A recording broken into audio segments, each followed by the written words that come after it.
Eh ben, je pense que la présentation va pouvoir commencer. D'accord. Monsieur Vous Clapier, m'entendez? vous m'entendez? Oui, on vous entend très bien. Oui, oui, alors je vous entends aussi. Je vais Parfait. essayer de... Oups. Et on voit votre partage d'écran également. D'accord, très bien. Par contre, je ne sais pas qui est présent, finalement, je n'ai pas encore regardé. Nous avons 17 personnes actuellement connectées sur le webinaire. D'accord.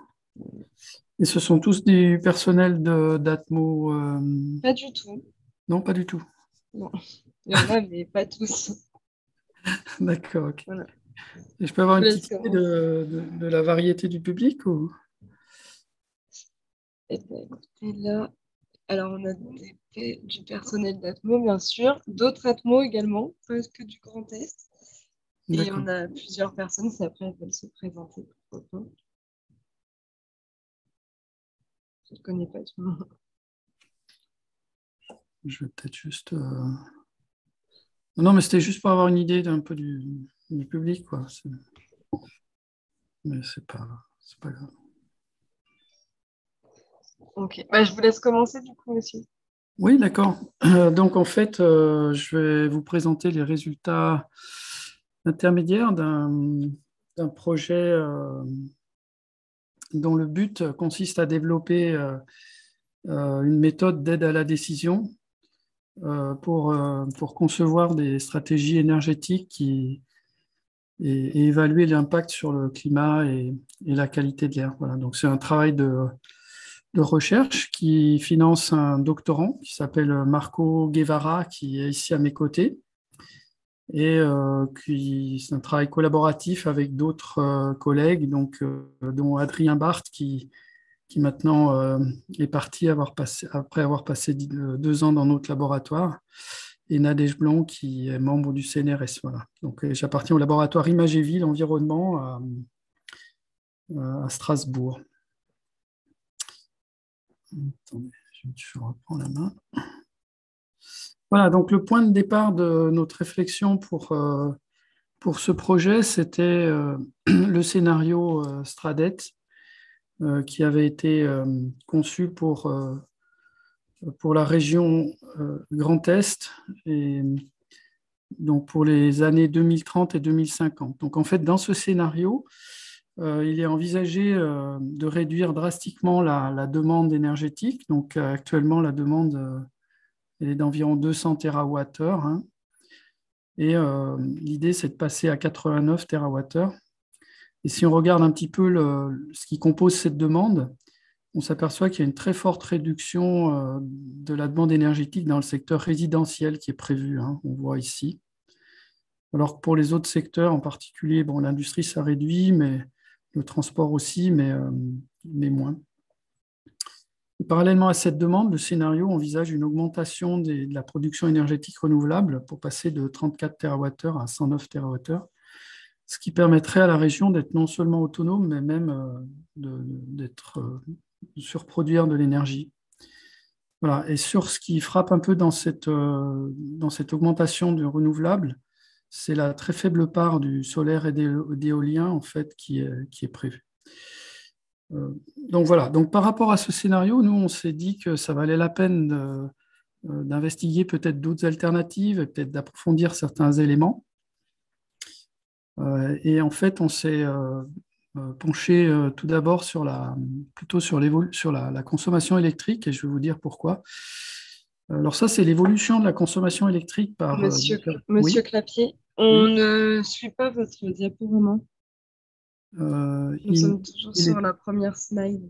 toujours sur la première slide, Ah, d'accord. Oui, que tu vas partager que la... Ah, mais la partage d'encre, c'est en pause, c'est pour ça. Et Je dites-moi, pense que tu dois arrêter. je vais arrêter, attendez, Oui, je vais et remettre. repartage tout l'écran, pas sur le Pas même... seulement celui-là, Oui, oui, oui, je pense. d'accord. Je crois que Oui, j'étais en pause, en fait. oui. Non, c'est parce que c'est comme Ouais. ça. Je vais faire un essai. Est-ce que là, vous voyez la oui, deuxième c'est bon. diapo? Ah, Oui, c'est d'accord. bon, ça fonctionne. Merci Oui, voilà. beaucoup. Alors, donc, je reprends très rapidement. Donc, le Stradet, en fait, prévoyait une diminution drastique de la demande énergétique de 200 TWh à 89 TWh, et surtout dans le domaine du résidentiel. Hein. Si on compare le résidentiel ici par rapport à l'industrie et le transport, Vous voyez, ce qui est prévu, c'est une réduction très importante dans le secteur résidentiel. D'un autre côté, il prévoit une augmentation de la production d'énergie renouvelable. Et ce qui nous a frappé dans cette prévision, c'est la faible part d'éolien et de solaire dans la région. Donc, on a voulu investiguer un petit peu plus de scénarios, et en particulier la demande, la consommation électrique. Donc ici, vous avez l'évolution de la consommation électrique par secteur d'activité. Donc on s'aperçoit que depuis 2005, il y a une légère baisse de la consommation sur la région Grand Est, hein. Et en particulier, une baisse en particulier dans les secteurs résidentiels et industriels, qui étaient des secteurs très consommateurs d'électricité. Mais si on voit qu'effectivement la consommation électrique baisse dans le futur, il y a quand même certaines choses qui vont peut-être contrecarrer cette baisse. La première chose, c'est dans le secteur routier, le fait de passer à des véhicules moteurs thermiques à des véhicules électriques utilisant des batteries. Bien sûr, ça va entraîner la diminution de la consommation en carburant, hein. Donc là, on a fait 3 scénarios où les voitures de la région Grand Est passent toutes à l'électrique à batterie. Donc ça économiserait 50% du carburant. Par contre, ça augmenterait la consommation électrique de la région de 14%. Les camions, ça diminuerait la consommation de carburant de 28%, mais ça augmenterait la consommation électrique de 12%. Et les véhicules utilitaires légers, donc ça diminuerait là le carburant de 18% et augmenterait l'électricité et la consommation électrique de 6%. Donc même si on sait que les véhicules électriques ont une meilleure efficacité énergétique, donc ça vaut la peine de passer à l'électrique, ça économiserait beaucoup de carburant et donc du CO2, mais par contre, ça augmenterait la consommation électrique de la région. Ensuite, dans le secteur résidentiel, on constate que 2 choses. La première, c'est que la rénovation thermique des bâtiments anciens est plus lente que prévu. Et donc, la diminution prévue par le SRADET est quand même très optimiste. Et puis ensuite, on observe qu'avec le réchauffement climatique, il y a de plus en plus d'air conditionné installé. Donc, ça risque là aussi d'augmenter les consommations électriques dans le futur. Donc, entre d'un côté une baisse des consommations électriques qui est observée et puis donc qui est au moins partiellement due à une augmentation d'efficacité des systèmes utilisés, on ne s'attend pas à voir cette baisse perdurer.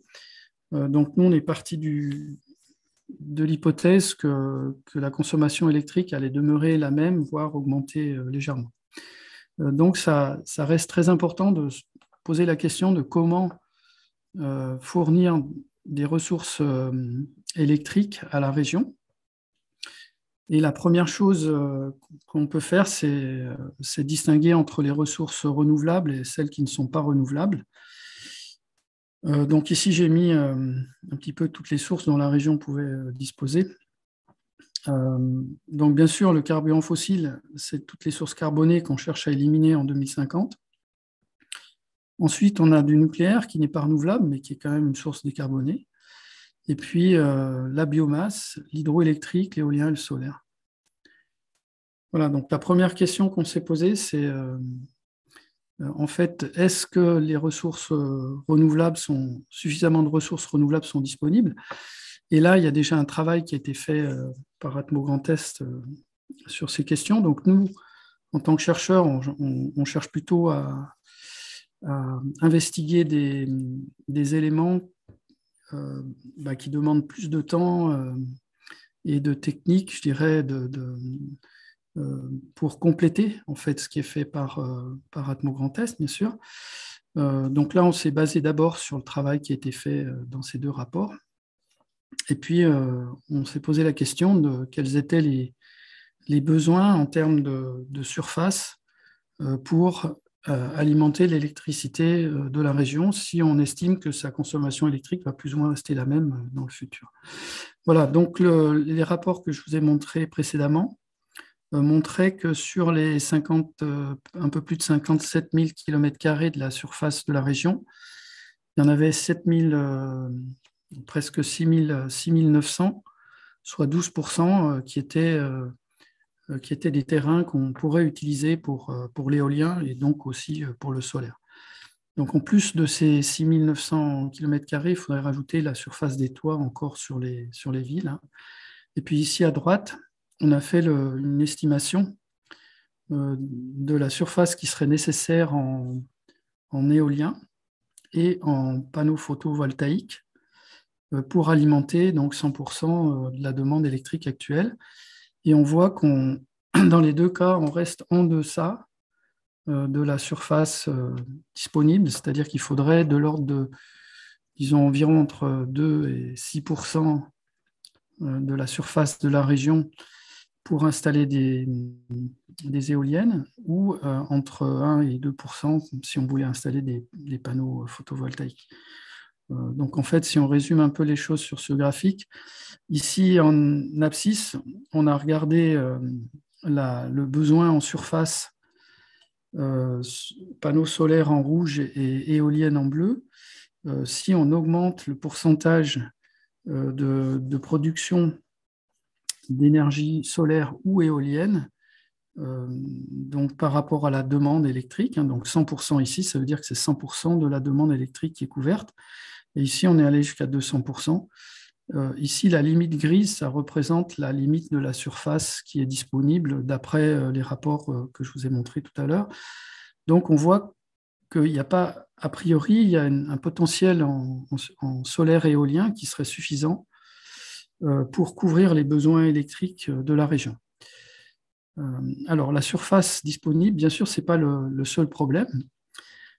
Si on veut utiliser plus d'énergie solaire et éolienne, il faut aussi étudier les problèmes d'intermittence, c'est-à-dire le fait que l'énergie solaire et l'énergie éolienne n'est pas forcément disponible au moment où on en a besoin. Et donc, on a développé une méthode pour étudier, faire la distinction entre d'un côté des sources intermittentes, donc solaires et éoliennes, et de l'autre côté, des sources qu'on a appelées contrôlables, qui seraient en fait des sources pilotables et qui sont capables de fournir de l'énergie heure après heure en suivant la demande électrique. Donc pour ça, on a développé un modèle de calcul. Donc dans ce modèle de calcul, on rentre les potentiels d'énergie éolienne disponibles et les potentiels d'énergie solaire disponible heure après heure. Donc pour ça, on utilise un modèle météorologique pour faire ces estimations. Modèle météorologique, on va bien sûr caler sur des mesures pour pouvoir retrouver les valeurs moyennes qui sont mesurées. Et puis, on entre la demande électrique estimée heure par heure, et en fonction d'un côté de la ressource intermittente solaire éolienne disponible et puis de la demande, eh bien, si on a un surplus d'énergie, on va pouvoir la stocker. Donc, le modèle va calculer heure après heure la quantité d'énergie qui peut être stockée. Et puis, s'il n'y a pas assez d'énergie, eh bien, le modèle va reprendre l'énergie stockée pour la réinjecter dans le réseau. Et s'il n'y a pas assez d'énergie stockée, comme par exemple ici, il n'y a plus de stockage, ben, le modèle va nous indiquer qu'il faut mettre en route des sources contrôlables, donc qui sont capables de suivre la demande. Voilà, donc l'idée, c'est d'utiliser ce modèle pour évaluer la quantité d'énergie qui va être nécessaire de stocker, et donc ce qui va entraîner bien sûr des coûts supplémentaires dans le mix énergétique, et puis s'il est nécessaire de faire appel à d'autres sources que simplement le vent et le solaire. Et on va faire ça pour plusieurs scénarios. Voilà, alors ce qu'on a fait, c'est déjà analyser la situation pour bien comprendre ce qui se passe dans le cadre d'un mix solaire éolien et énergie contrôlable. Alors d'abord, on peut changer la répartition entre le vent et le soleil, hein, la source éolienne et la source solaire. Donc ici, sur ce petit graphique, en marron, là, c'est les ressources solaires heure après heure. En bleu, c'est la ressource éolienne. Et quand on combine les deux, donc là c'est le graphique de droite, hein, on s'aperçoit que le fait de mélanger de l'énergie solaire et de l'énergie éolienne va diminuer les pics maximum. Par exemple, ici, on avait un pic maximum autour de 18. Vous voyez que maintenant, rien qu'en mettant 20% de solaire et 80% d'éolien, on l'a fait baisser à 14. Et si on met 80% de solaire, à ce moment-là, il baisse à 2. De même, les pics solaires qu'on avait ici aux alentours de 10, ils vont baisser progressivement. Par contre, le fait de mélanger du soleil et du vent ne va pas changer la situation de certains points minimums. Vous voyez ici, c'est une situation où on avait peu de vent et peu de solaire. Et on s'aperçoit que quel que soit le pourcentage de solaire et de vent qu'on va mixer, eh bien, ces points minimums sont toujours minimums. Voilà, on va pouvoir jouer aussi sur la quantité d'énergie solaire et éolienne qu'on injecte dans le réseau, simplement en envisageant plusieurs scénarios où on fait varier la surface des panneaux solaires et puis le nombre d'éoliennes. Et donc là, on regarde un petit peu la situation en faisant varier cette quantité d'énergie intermittente. Donc sur le graphique de gauche, ici en rouge, vous avez la demande électrique heure par heure. Et puis en noir, ici, c'est la quantité solaire-vent qui peut être injectée si en moyenne, cette quantité représente 20% de la demande électrique. Donc ici, on a fait un mélange 50% solaire, 50% vent. Donc toute la partie qui est en grise, en fait, c'est la différence entre la demande électrique et ce que peut fournir le soleil et le vent. Et donc, c'est tout ce que va devoir fournir les sources contrôlables. Donc, bien sûr, plus on va injecter de vent et de solaire, et plus cette zone grise va diminuer. Donc, c'est ce qui se passe en fait sur le graphique de droite. Ici, on a l'équivalent en moyenne de 120% de la demande qui est alimentée par du solaire et du vent. Vous voyez qu'à certaines heures, maintenant, il y a une surproduction ici assurée. Et donc, cette surproduction, elle va pouvoir être stockée.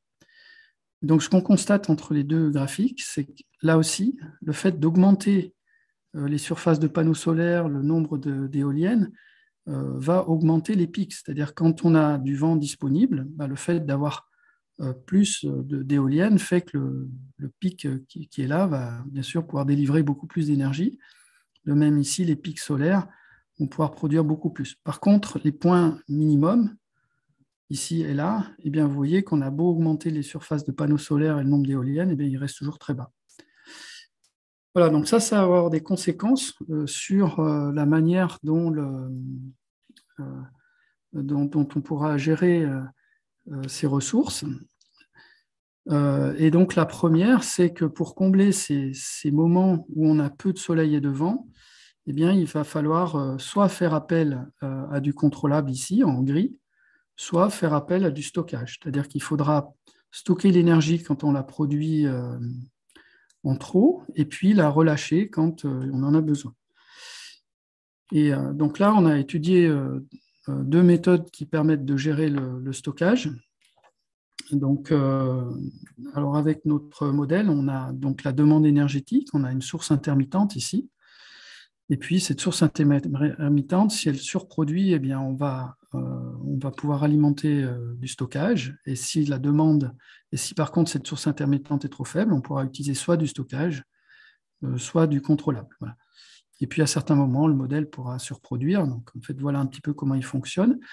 Et puis d'un point de vue un peu plus pratique, je dirais qu'on va calculer la différence entre la demande et puis la source intermittente. Donc ça va nous donner heure par heure, soit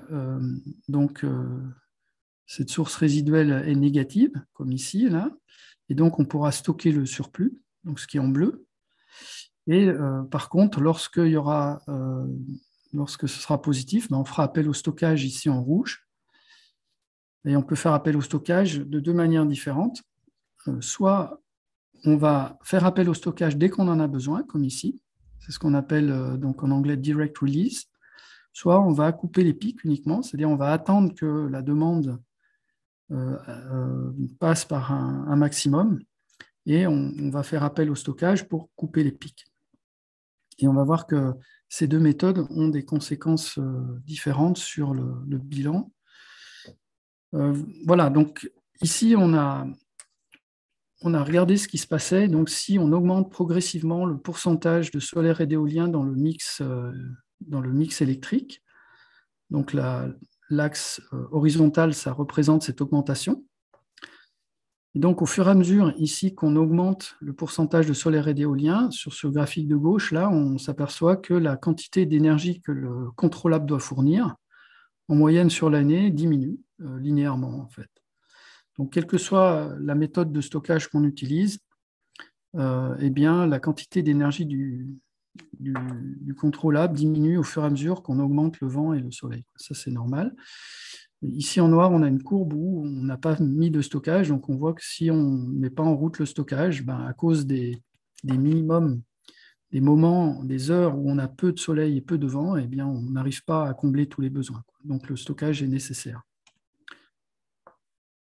Ici, sur le graphique du milieu, on a représenté la capacité des énergies contrôlables. Donc, cette capacité, ça va représenter le nombre de centrales thermiques, par exemple, ou centrales nucléaires qu'il faut laisser en place.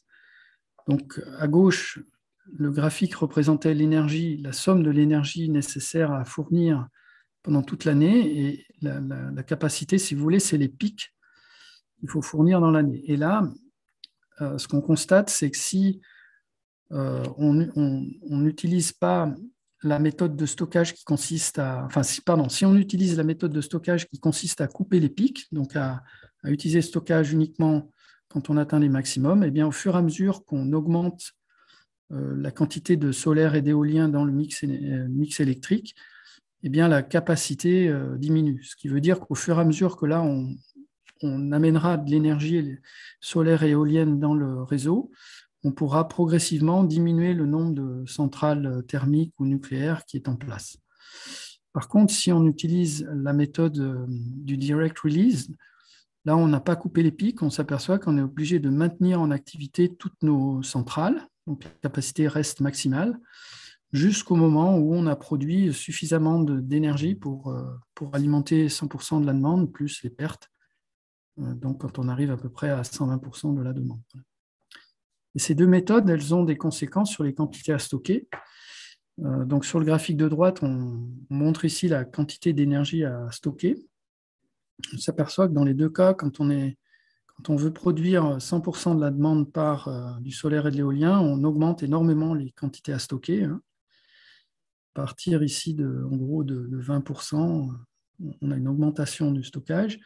Dans le cas où on a coupé les pics, donc on peut se débarrasser progressivement des centrales, mais par contre, on a besoin de plus de stockage. Dans le cas où on n'a pas coupé les pics, on utilise le stockage au moment où on en a besoin, on s'aperçoit que les besoins en stockage sont plus faibles et commencent à augmenter que lorsqu'on atteint 80% de la demande avec nos sources intermittentes.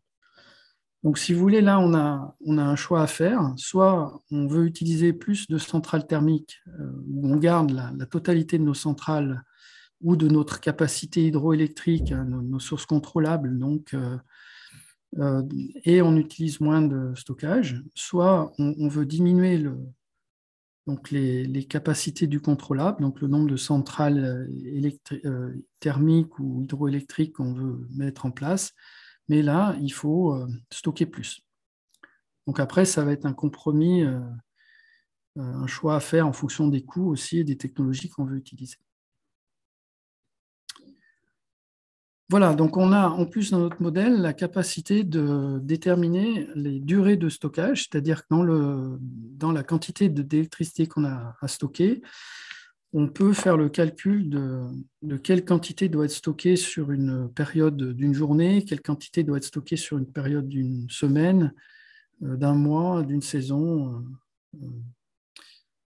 Voilà. Donc en fait, ce qu'on fait, c'est qu'on considère notre électricité un petit peu comme de l'eau dans un réservoir qui va s'accumuler. Et donc, il y a des couches d'eau qui vont rester plus longtemps et des couches d'eau qui resteront moins longtemps. Et en fait, on optimise tout ça de façon à déterminer le temps de stockage, ce qui va avoir une implication sur les technologies de stockage à utiliser. Des batteries, par exemple, peuvent stocker de l'électricité que sur des périodes de l'ordre de la semaine. Les volants d'inertie sur des périodes plutôt de la journée. Pour stocker sur des longues périodes d'un mois ou de la saison, là, il faut faire appel à des technologies qui utilisent la gravité, comme par exemple le pompage-turbinage dans les barrages ou les tours qui empilent des blocs de béton. On a aussi toutes les technologies qui consistent à produire de l'hydrogène ou du méthane et puis ensuite de restituer cette énergie sous forme d'électricité.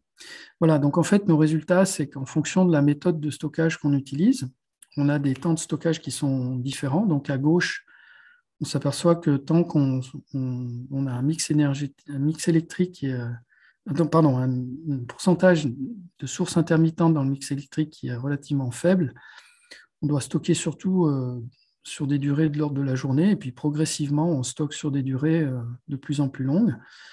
Donc là, on est dans une situation, je vous le rappelle, où on va stocker quand on a un surplus et on va déstocker dès qu'on en a besoin. Donc, ce qui explique qu'ici, on a des durées de stockage plus faibles que sur le cas de droite, où là, on attend d'atteindre un pic avant d'utiliser le stockage.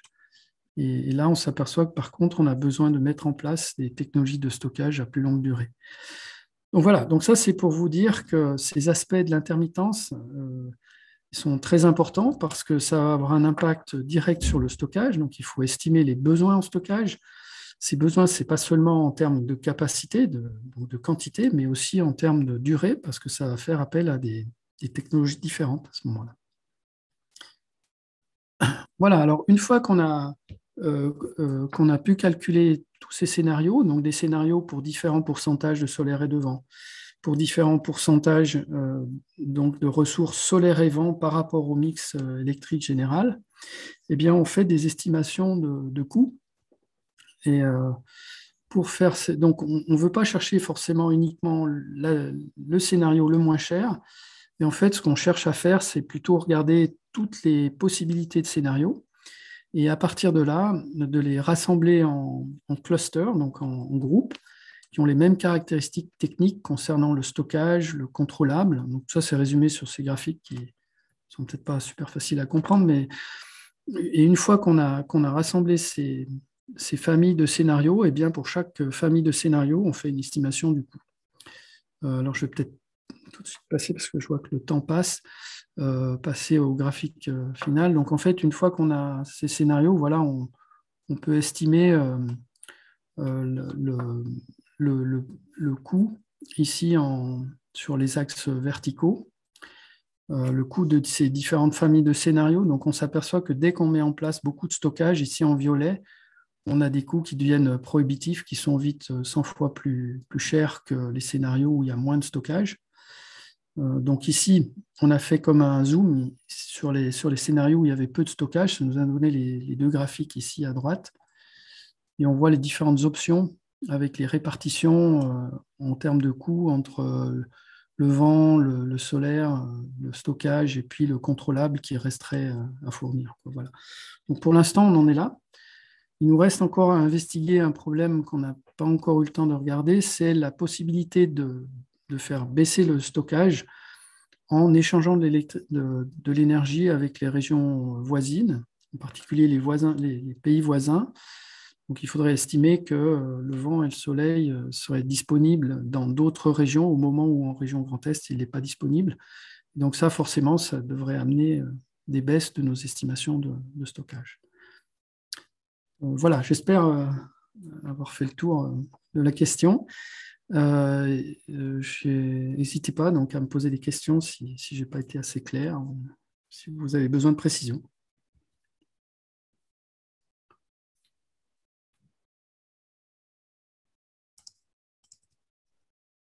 Merci, Monsieur Clapi, pour votre présentation. Je vais un peu le partage peut-être. Je ne sais pas si quelqu'un a des questions. Alors, en off, on me demande juste comment est stockée l'énergie. Comment est stocker l'énergie? Oui. Alors, dans le modèle, c'est purement conceptuel, c'est-à-dire on va stocker l'énergie dans une technologie idéale, dans un premier temps, en disant, voilà, on stocke uniquement l'énergie qui est disponible, on tient compte des pertes réseau, bien sûr, et puis on en déduit des quantités d'énergie à stocker. Après, en fonction de la durée de stockage, on a le choix entre tout un panel de technologies dont on a les coûts. Dans les calculs qu'on vous a présentés là, on a pris une des moins chères, qui est en fait une méthode qui consiste à empiler des blocs de béton. Donc il y a une grue qui, lorsqu'il y a de l'énergie, il y a un moteur électrique qui va construire la tour en empilant des blocs de béton. Et lorsqu'il y aura besoin d'énergie, eh bien, les blocs de béton seront descendus et l'énergie de gravité des blocs qui descendent vont restituer cette énergie dans les moteurs électriques de la grue. Voilà. Mais on a le choix aussi avec l'hydrogène. Donc l'hydrogène pose le problème des pertes. Il y a plus de pertes, environ 50% d'énergie qui est perdue à ce moment-là. Où on a les volants d'inertie, on a l'air comprimé aussi. Donc on a tout le choix entre différents types de technologies, quoi. Donc pour l'instant, à chaque fois qu'on en utilise une, même la moins chère, dès qu'on stocke, c'est ça qui fait exploser les coûts. Donc il faut qu'on comprenne et être sûr que les coûts qu'on estime sont bien les bons.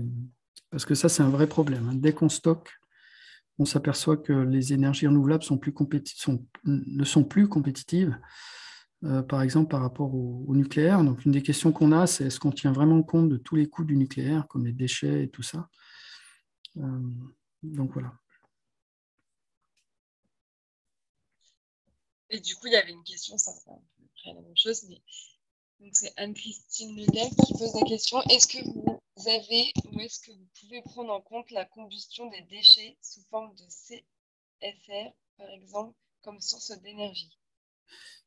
Oui, alors là, c'est tout le problème de la partie qu'on a appelée le contrôlable. Donc pour l'instant, le contrôlable, on le calcule comme étant ce qui reste à fournir.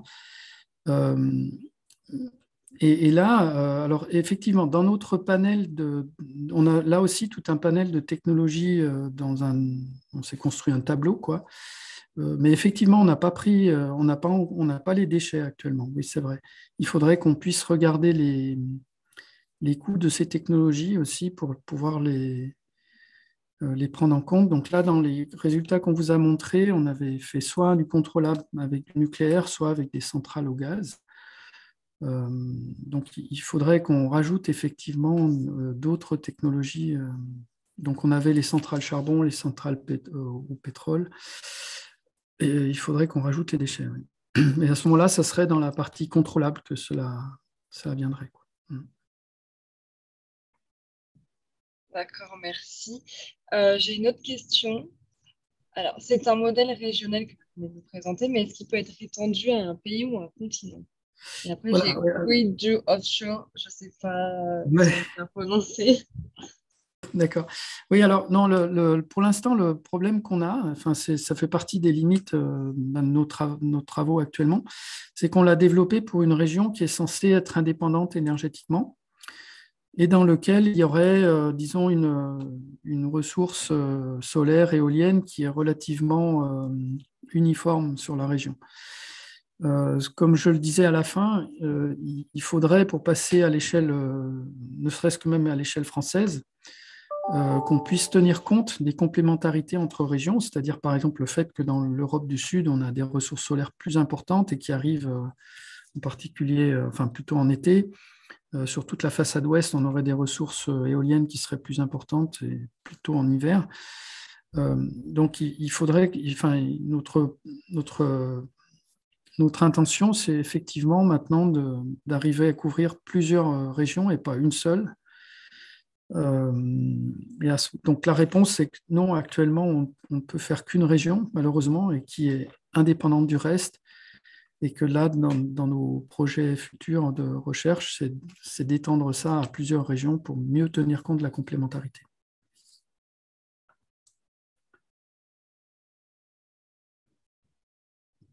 Parfait. Bon, il n'y a pas d'autres questions. Je ne sais pas si quelqu'un a une autre question, mais vous avez répondu à tout. Courage pour étendre le modèle et bravo. Merci. Oui, c'est gentil. C'est la recherche après, hein. Forcément, on est censé faire des choses que les autres ne font pas, donc on ne sait jamais si on va y arriver. Mais bon. Eh bien, écoutez, je pense que on arrive à la fin de ce webinaire. Bien. Je vous remercie beaucoup. Non, c'est moi qui vous remercie. C'est très intéressant. Mm. Puis, bonne fin de journée à vous. Merci beaucoup. Bonne fin de journée à tout le monde. Oui, donc je reste à disposition hein, si vous voulez me contacter par email. Donc, vous pouvez trouver mon adresse sur Internet, c'est assez facile. Hein, n'hésitez pas. Je suis preneur d'informations de toutes sortes. Parfait. Merci, bonne journée. Merci beaucoup. Au Au revoir. revoir.